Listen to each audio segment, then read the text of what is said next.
Book 3, Chapter 23 of Resurrection.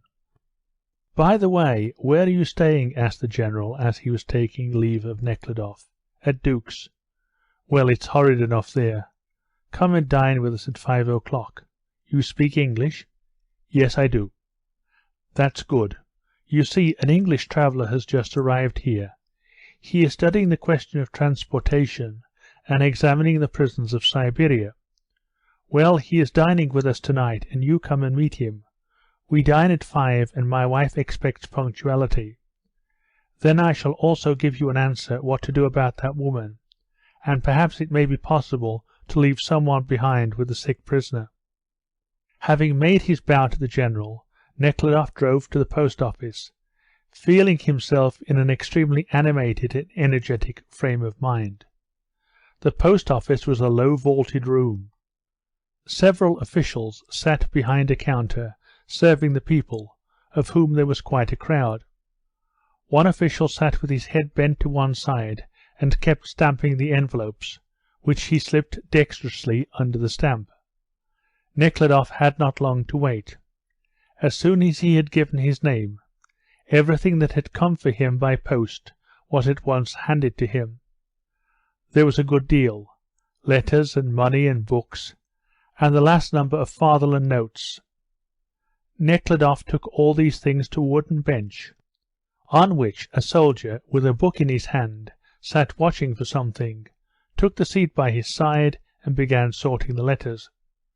Among them was one registered letter in a fine envelope, with a distinctly stamped bright red seal. He broke the seal, and seeing a letter from Selenin, and some official paper inside the envelope, he felt the blood rush to his face and his heart stood still. It was the answer to Katusha's petition. What would that answer be? Nekhludoff glanced hurriedly through the letter, written in an illegibly small, hard and cramped hand, and breathed a sigh of relief. The answer was a favourable one. "Dear friend," wrote Selenin, "our last talk has made a profound impression on me. You were right concerning Maslova. I looked carefully through the case, and see that shocking injustice has been done her. It could be remedied only by the Committee of Petitions, before which you laid it. I managed to assist at the examination of the case, and I enclose herewith the copy of the mitigation of the sentence. Your aunt, the Countess Katerina Ivanovna, gave me the address which I am sending this to. The original document has been sent to the place where she was imprisoned before her trial, and will from there be probably sent at once to the principal government office in Siberia. I hasten to communicate this glad news to you, and warmly press your hand. Yours, Selenin." The document ran thus: His Majesty's Office for the Reception of Petitions, addressed to His Imperial name. Here followed the date. By order of the Chief of His Majesty's Office for the Reception of Petitions, addressed to His Imperial name, the Menshanka Katerina Maslova is hereby informed that His Imperial Majesty, with reference to her most loyal petition, condescending to her request, deigns to order that her sentence to hard labour should be commuted to one of exile to the less distant districts of Siberia. This was joyful and important news. All that Nekhludoff could have hoped for Katusha, and for himself also, had happened. It was true that the new position she was in brought new complications with it. While she was a convict, marriage with her could only be fictitious, and would have had no meaning, except that he would have been in a position to alleviate her condition. And now there was nothing to prevent their living together, and Nekhludoff had not prepared himself for that. And besides, what of her relations to Simonson? What was the meaning of her words yesterday? If she consented to a union with Simonson, would it be well? He could not unravel all these questions, and gave up thinking about it. It will all clear itself up later on, he thought. I must not think about it now, but convey the glad news to her as soon as possible, and set her free. He thought that the copy of the document he had received would suffice, so when he left the post office he told the istvostchik to drive him to the prison. Though he had received no order from the governor to visit the prison that morning, he knew by experience that it was easy to get from the subordinates what the higher officials would not grant, so now he meant to try and get into the prison, to bring Katusha the joyful news, and perhaps to get her set free, and at the same time to inquire about Kryltsov's state of health, and tell him and Mary Pavlovna what the general had said.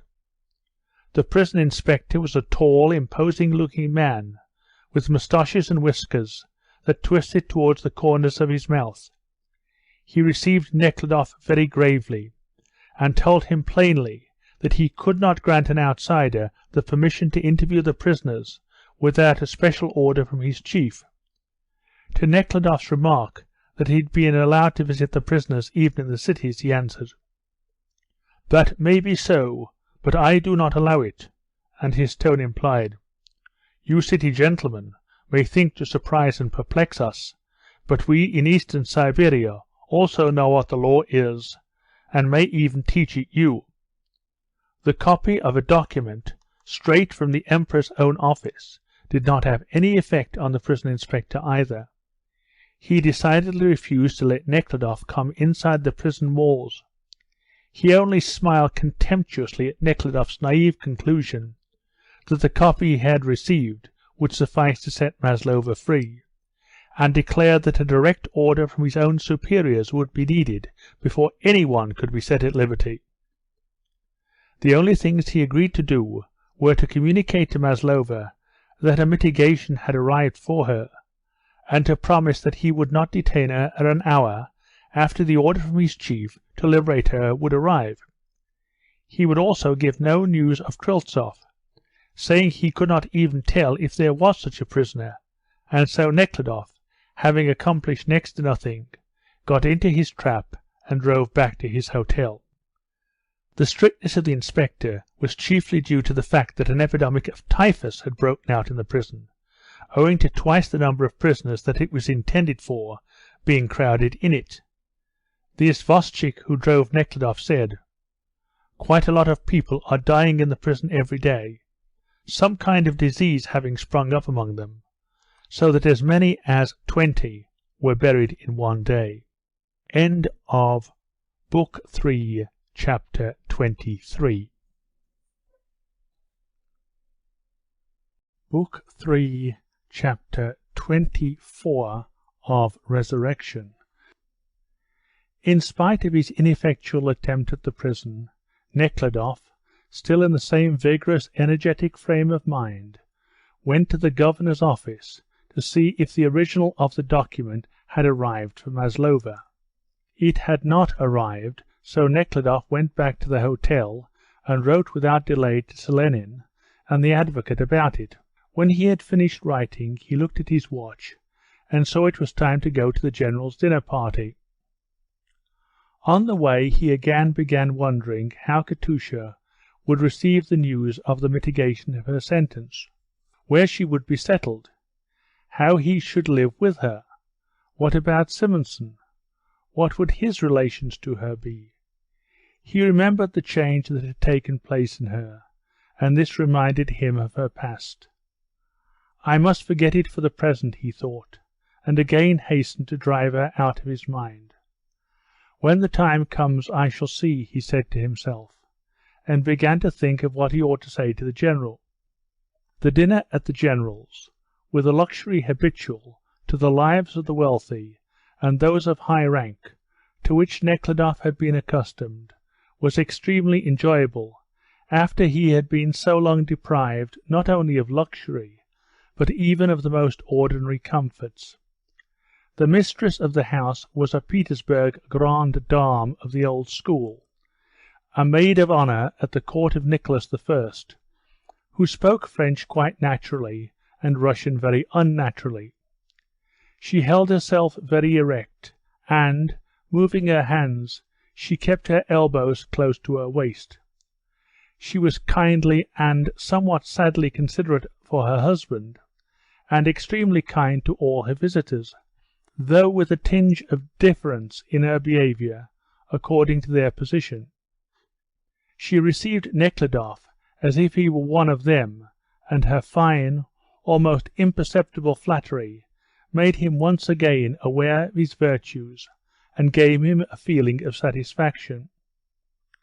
She made him feel that she knew of that honest, though rather singular step of his, which had brought him to Siberia, and held him to be an exceptional man.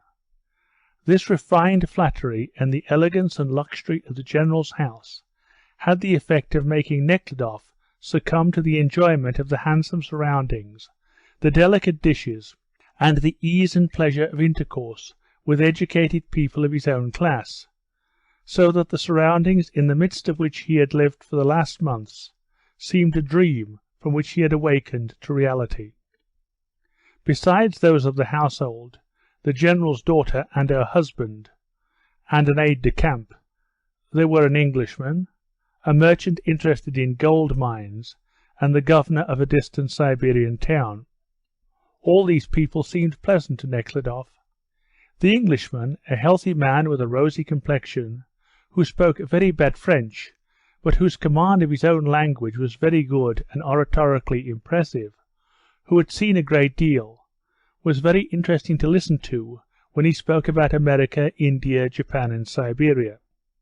The young merchant interested in the gold mines, the son of a peasant, whose evening dress was made in London, who had diamond studs to his shirt, possessed a fine library, contributed freely to philanthropic work, and held liberal European views, seemed pleasant to Nekhludoff as a sample of a quite new and good type of civilized European culture, grafted onto a healthy, uncultivated peasant stem. The governor of the distant Siberian town was that same man who had been so much talked about in Petersburg at the time Nekhludoff was there. He was plump, with thin, curly hair, soft blue eyes, carefully tended white hands, with rings on his fingers, a pleasant smile, and very big in the lower part of his body. The master of the house valued this governor. Because of all the officials, he was the only one who would not be bribed. The mistress of the house, who was very fond of music and a very good pianist herself, valued him because he was a good musician and played duets with her. Nekhludoff was in such good humour that even this man was not unpleasant to him, in spite of what he knew of his vices. The bright, energetic aide-de-camp, with his bluey-grey chin, who was continually offering his services, pleased Nekhludoff by his good nature. But it was the charming young couple, the General's daughter and her husband, who pleased Nekhludoff best. The daughter was a plain-looking, simple-minded young woman, wholly absorbed in her two children. Her husband, whom she had fallen in love with and married after a long struggle with her parents, was a liberal, who had taken honours at the Moscow University, a modest and intellectual young man in government service, who made up statistics and studied chiefly the foreign tribes, which he liked and tried to save from dying out.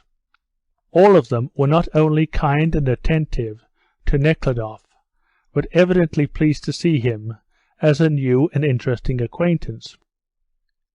The General, who came into dinner in uniform and with a white cross round his neck, greeted Nekhludoff as a friend, and asked the visitors to the side table to take a glass of vodka and something to whet their appetites. The General asked Nekhludoff what he had been doing since he left that morning, and Nekhludoff told him he had been to the post office and received the news of the mitigation of that person's sentence that he had spoken of in the morning, and again asked for a permission to visit the prison.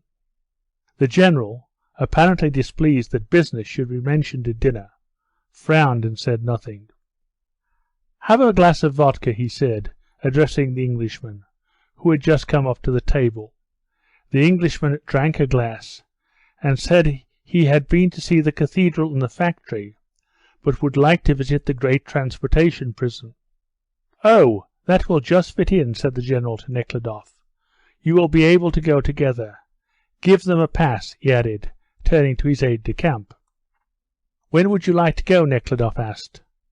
"I prefer visiting the prisons in the evening," the Englishman answered.